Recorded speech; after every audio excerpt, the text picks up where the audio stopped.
শাহনশাহে আলম আলম মদিনার সুলতান আমিনার দুলালো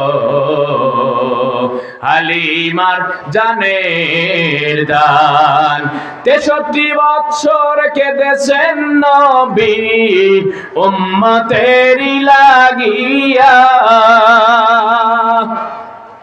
এখনো কাঁদেন যিনি সোনার মদিনা হাসরে করিবেন যিনি পাপী উম্মতের সন্ধান আমিনার দুলালো ক্যান্সেল করার চিন্তা করুক লাভ হবে না, কারণ আমি তোমার এই সকল ষড়যন্ত্রের মোকাবেলায় আমি আল্লাহ একাই যথেষ্ট। চিৎকার আল্লাহু আকবার। ষড়যন্ত্রকারীরা ষড়যন্ত্র যাই করুক না কেন, তবে এটাও ঠিক এখনো ষড়যন্ত্রকারীরা এমন এক যন্ত্র যার কোনো মানে মেকানিজম নাই, মিস্ত্রি নাই, তার নাম হলো ষড়যন্ত্র। এই ষড়যন্ত্র এখনো আছে, আসতে বলতে হবে আছে না নাই? বাংলাদেশে 90% মুসলমানের দেশ, আর যেই দেশে অমুসলিমরা শতভাগ নিরাপত্তায় থাকে, দুর্ভাগ্যজনক হলো সত্য আমাদের বাংলাদেশের সেই চট্টগ্রাম মহানগরীতে ইসকনের সেই কি নাম দিল চিন্ময় দাস, সে কি করলো? আমাদের বাংলাদেশের পতাকা অবমাননা করার কারণে মামলা হয়েছে, আইনি প্রক্রিয়া তার সিদ্ধান্ত হবে, সমাধান হবে, কিন্তু তারাও বাংলাদেশকে অস্তিত্বশীল করার কারণে, বাংলাদেশে বিশৃঙ্খলা সৃষ্টি করার কারণে তারা এই পায় তারা সেদিনও করেছে। এমনকি আমাদের সাইফুল ইসলাম আলিফ ভাইকে তারা দেখেছেন এমন ভাবে হত্যা করেছে, দৃষ্টান্ত এমন মনে হয় যেন একটা গরু জবাই করার পর যেমন রান ছিঁড়ে ছিঁড়ে আমাদের কসাইরা কেটে নিয়ে গোশত বন্টন করে বিক্রি করে, ওই রকম আমাদের সেই আলিফ ভাইকে নৃশংসভাবে হত্যা করেছে। আওয়াজ তুলে বলতে হবে ঠিক বলছে না বেটে? গতকালকে আমরা দেখেছি বাংলাদেশের সেই চট্টগ্রাম মহানগরীতে যে মিছিল দিয়েছে, তারা পরিষ্কার জেনেছে এই বাংলার জমিনে আর ষড়যন্ত্র করে লাভ হবে। নারে তাকবীর, নারে তাকবীর। প্রধান অতিথির আগমন। ভাইরা আমার, যেই আয়াতে কারিমা আমি তেলাওয়াত করেছিলাম, আল্লাহ রাব্বুল আলামিন সূরাতুত তাওবা মাদানিয়া এই সূরার 23 এবং 24 নম্বর আয়াত এমন একটা সময় এমন একটা সভ্যতায় নাযিল করেন। আল্লাহর নবী জনাবে মুহাম্মদুল আরবি সাল্লাল্লাহু আলাইহি ওয়াসাল্লাম तमाम পৃথিবীর মানুষগুলোকে তার ভাষায় ডেকেছেন দুই ভাবে। এক নম্বর ভাষা হলো যেই ভাষা দিয়ে तमाम পৃথিবীর মানুষগুলোকে আল্লাহ ডেকেছেন, ইয়া আইয়ুহান নাসু বুদু রাব্বাকুমুল লাযী খলাকাকুম। আল্লাহ তাআলা तमाम পৃথিবীর মানুষগুলোকে ডেকেছেন ইয়া আইয়ুহান নাস বলে। নাস শব্দের অর্থ হলো মানুষগণ। মানুষ দ্বারা একজন হিন্দু, একজন বৌদ্ধ, একজন খ্রিস্টান, একজন বাংলাদেশের মানুষ, একজন বিদেশের মানুষ, तमाम পৃথিবীতে এক কথায় যারা মানুষ নামে জন্মগ্রহণ করেছে, এই মানুষদেরকে আল্লাহ ডেকেছেন ইয়া আইয়ুহান নাস বলে। কিন্তু আল্লাহর যেই বান্দা, আল্লাহর যেই বান্দি, যেই বান্দিগুলো আল্লাহর প্রিয় বান্দা, আল্লাহর বান্দা বান্দি প্রিয়দেরকে আল্লাহ ডেকেছেন ইয়া আইয়ুহাল্লাযীনা আমানু বলে। মুফাসসিরিনে কেরাম হিসাব বাইর করেছেন, কুরআনুল কারীমের 87টি আয়াত নাজিল করেছেন আল্লাহ ইয়া আইয়ুহাল্লাযীনা আমানু, অর্থাৎ কেবল মাত্র শুধুমাত্র ঈমানদারদের উদ্দেশ্যে আল্লাহ নাজিল করেছেন। সূরাতুত তাওবার 23 নম্বর আয়াত দ্বারা আল্লাহ তাআলা ওই সভ্যতার মানুষগুলোকে স্মরণ করে দিতে চান। আল্লাহর নবী যখন বদরের যুদ্ধে যাবেন, যেই যুদ্ধে সাহাবায়ে কেরামদের সংখ্যা ছিল একেবারে নগণ্য, 313 জন সাহাবী, আর কাফেরদের সংখ্যা ছিল 1000। রাসূল সাল্লাল্লাহু আলাইহি ওয়াসাল্লাম 1000 কাফের সৈনিকদের বিরুদ্ধে সাহাবায়ে কেরামদেরকে নিয়ে তিনি অগ্রসর হবেন। এই সময় রাসূল সাল্লাল্লাহু আলাইহি ওয়াসাল্লাম ওয়াসাল্লাম সাহাবায়ে কেরামদেরকে নিয়ে বসে বললেন, ও আমার সাহাবায়ে কেরামরা, হয়তোবা তোমরা চিন্তা করতেছো সংখ্যায় আমরা একেবারে কম, এত কম সংখ্যক সাহাবীদের নিয়ে কেমনে যুদ্ধের ময়দানে অংশগ্রহণ করব, এই চিন্তা তোমাদের হয়তোবা থাকতে পারে। মনে রাখতে হবে আল্লাহর নবী সেই দিন একখানা হাদিস কারীম, হাদিস শরীফে একখানা হাদিস তিনি শোনান দিয়েছেন, আমার সাহাবীরা রে শুনে রাখো, লা ইউমিনু আহাদুকুম হাত্তা আকুনা আহাব্বা ইলাইহি মিন ওয়ালিদিহি ওয়া ওয়ালাদিহি ওয়ান নাসি আজমাইন। আল্লাহর নবী সাহাবায়ে কেরামদের জানায় দিলেন, আমার সাহাবায়ে কেরামরা, এমন একটা যুদ্ধে তোমরা অংশগ্রহণ করতেছো যেই যুদ্ধটা ছিল ভাইয়ের বিরুদ্ধে ভাইয়ের যুদ্ধ, বাবার বিরুদ্ধে ছেলের যুদ্ধ, চাচার বিরুদ্ধে ভাতিজার যুদ্ধ, এক কথায় নিজেদের মাঝে নিজেদের যুদ্ধ ছিল, বদরের যুদ্ধ। রাসূল সাল্লাল্লাহু আলাইহি ওয়াসাল্লাম বললেন, ও আমার সাহাবীরা রে, তোমাদের মাঝে ততক্ষণ পর্যন্ত ঈমানদার হতে পারবে না যতক্ষণ পর্যন্ত না তোমাদের কেউ, আমি যেমন আমার বাবাকে ভালোবাসি, আমি আমার মাকে ভালোবাসি, আমার স্ত্রী সন্তান ছেলে মেয়েদের ভালোবাসি, আমার বন্ধু বান্ধবদেরকে ভালোবাসি, আমার দলের কর্মীদেরকে ভালোবাসি, আপনাদেরকেও ভালোবাসি। আল্লাহর নবী বলেন, তাম পৃথিবীর সমস্ত ভালোবাসাগুলোকে এক জায়গায় রেখে আল্লাহর নবীর ভালোবাসা যদি সর্বাগ্রে না হয়, সর্বোচ্চ জায়গায় না হয়, তাহলে শুনে রাখো, তোমরা শুনে রাখো, ততক্ষণ পর্যন্ত তোমরা ঈমানদার হতে পারবে না। চিৎকার দিয়ে বলেন সুবহানাল্লাহ। শাহে আলম আলম মদিনার সুলতান আমিনার দুলালো হালিমার জানের দান, 63 বছর কেঁদেছেন নবী উম্মতেরি লাগিয়া, এখনো কাঁদেন যিনি সোনার মদিনা, হাসরে করিবেন যিনি পাপী উম্মতের সন্ধান, আমিনার দুলালো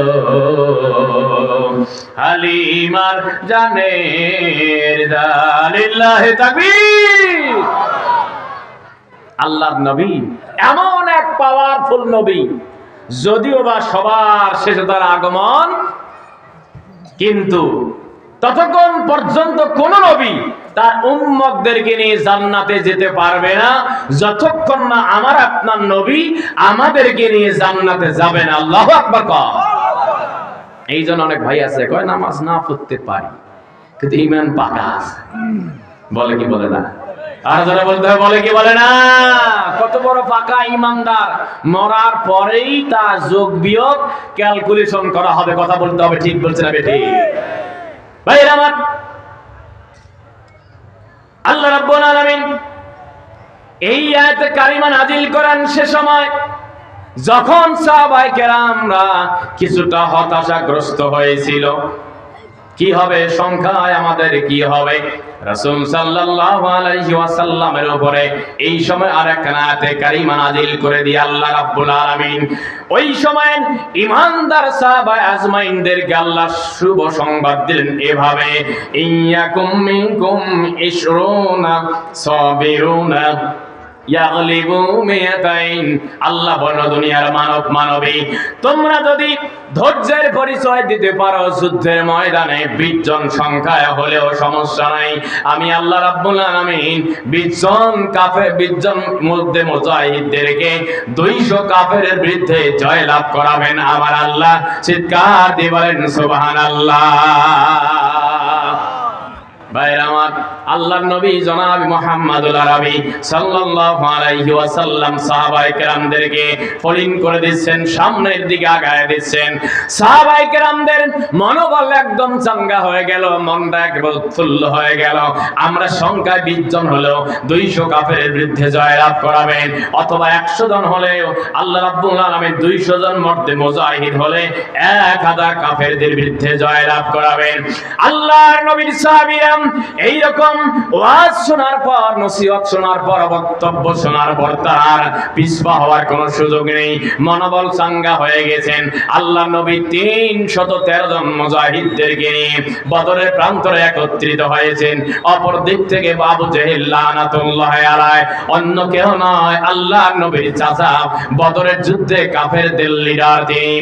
1000 কাফের সৈনিক নিয়ে যখন রাসূল সাল্লাল্লাহু আলাইহি ওয়াসাল্লামের দিকে অগ্রসর হচ্ছেন, আল্লাহ রাব্বুল আলামিন আল্লাহর নবীর দরবারে এই আয়াতে কারিমা নাজিল করে দিয়ে বলেন, দুনিয়ার মানবী, ইয়া আইয়ুহাল্লাযীনা আমানু লা তাত্তাখিযু আবাআকুম ওয়া ইখওয়ানাকুম আউলিয়া ইনিস্তাহাব্বুল কুফরা আলাল ঈমান।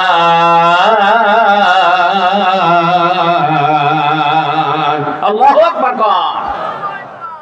ভাই আমার, আল্লাহ রাব্বুল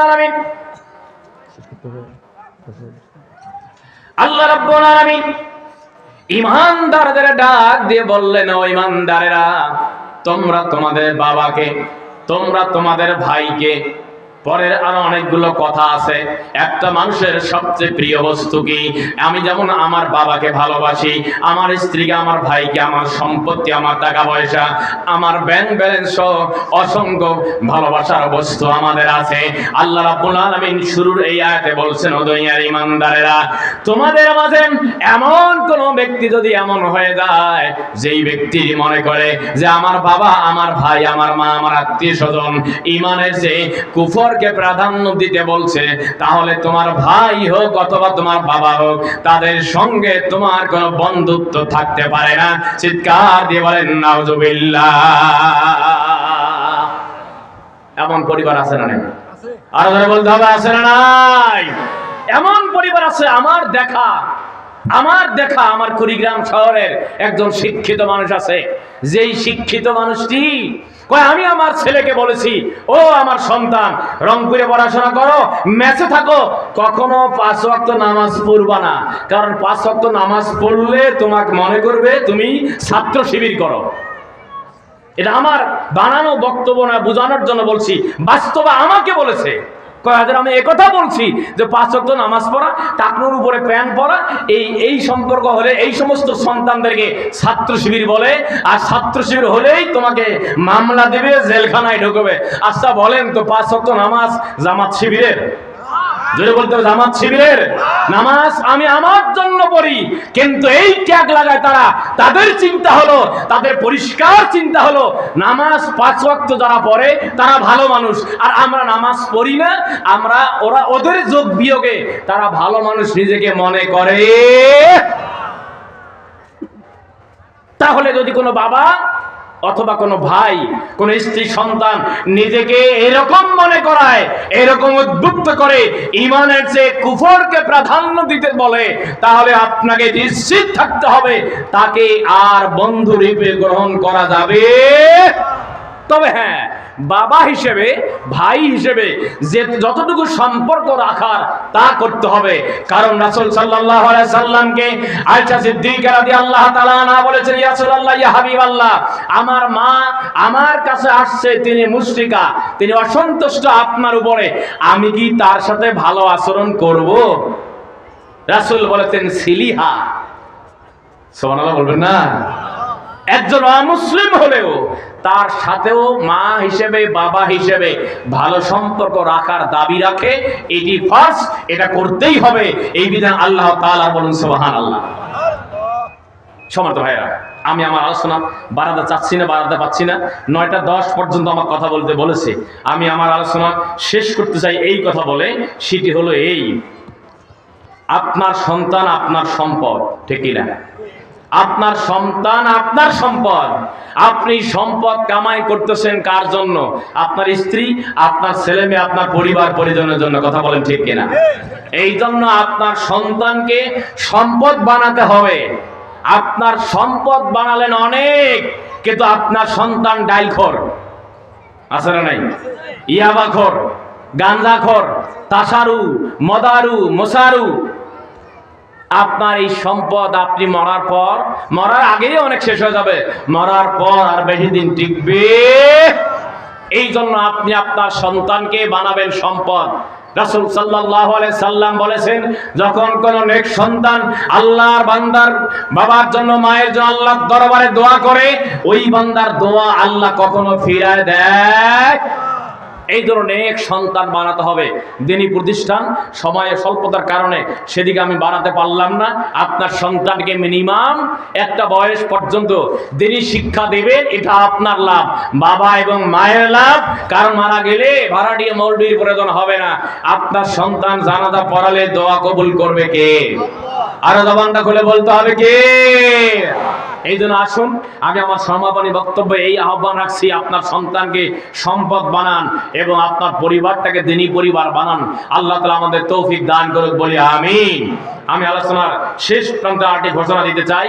আগামী 15ই সম্ভবত ডিসেম্বর, 15 ডিসেম্বর এবং 25 ডিসেম্বর ফরকেরহাট বাজার স্কুল মাঠে মাহফিল আছে গোলাম আজম ভাই দিনের বেলা। আর 15ই ডিসেম্বর আছে হলো আবুল কালাম আজাদ আজহারি সহ আমি, সেখানে আসবেন ইনশাআল্লাহ। দীর্ঘায়িত কথা হবে এই আশা ব্যক্ত রেখে আমি আমার সংক্ষিপ্ত আলোচনা এখানে শেষ করছি। আসসালামু আলাইকুম ওয়া রাহমাতুল্লাহি তাআলা ওয়া বারাকাতুহু।